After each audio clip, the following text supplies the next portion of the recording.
ये देखिए मेरे पास क्वेश्चन दी हुई है कोऑर्डिनेट ज्योमेट्री की. If the points A -2 1, B A B and C 4 -1 are collinear and A minus B is equal to 1, find the values of A and B. क्या कह रही है क्वेश्चन? हमारे पास 3 पॉइंट्स दिए हुए हैं A B and C. ठीक है, और हमें क्या बताएगा कि ये तीनों पॉइंट्स जो है वो कोलिनियर है. कोलिनियर का क्या मतलब होता है? एक सेम स्ट्रेट लाइन पे लाई कर रहे हैं तीनों पॉइंट्स.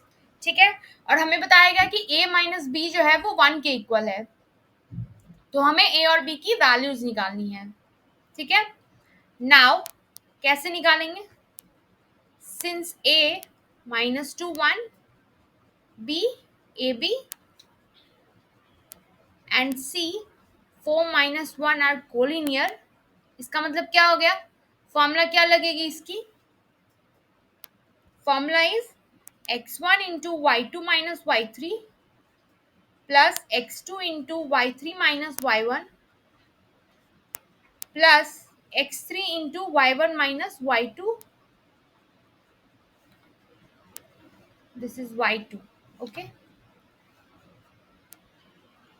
y2 equals 0. ठीक है, यही फॉर्मूला होती है. अब x1 की वैल्यू क्या है? x1 y1 is a, x2 y2 is b and x3 y3 is c. ठीक है, तो उस हिसाब से हम लोग लगाते हैं x1 is -2, y2 is b and y3 is -1. ठीक है, plus x2 is a, y3 is -1 minus y1 is 1 plus x3 is 4, y1 is 1 and y2 is b.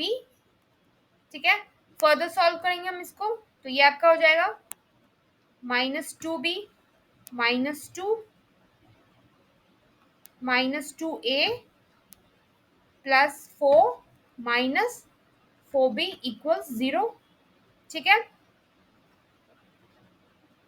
और हम थोड़ा सिंप्लीफाई कर लेंगे, इसको सेम टर्म्स में लाएंगे. -2a -6b is equal to -2. ठीक है, यहाँ से हम 2 कॉमन ले सकते हैं दोनों साइड से, तो 2 कॉमन लेंगे तो क्या हो जाएगा? इनफैक्ट -2 कॉमन लेंगे हम, so this is a plus 3b equals 1. ठीक है, यहाँ से हम a की वैल्यू निकाल सकते हैं. a को हम लिख सकते हैं 1 माइनस 3b. ठीक है, इसको हम इक्वेशन 1 मान लेते हैं. ना हमारे पास क्वेश्चन में आप देखिए हमारे पास एक दी हुई है condition a minus b is equal to 1.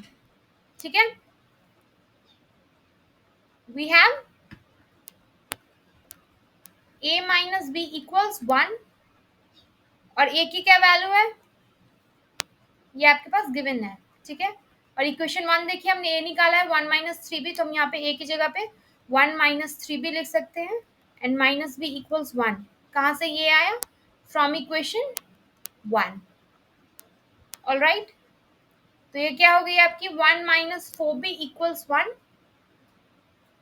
and minus 4b equals 0.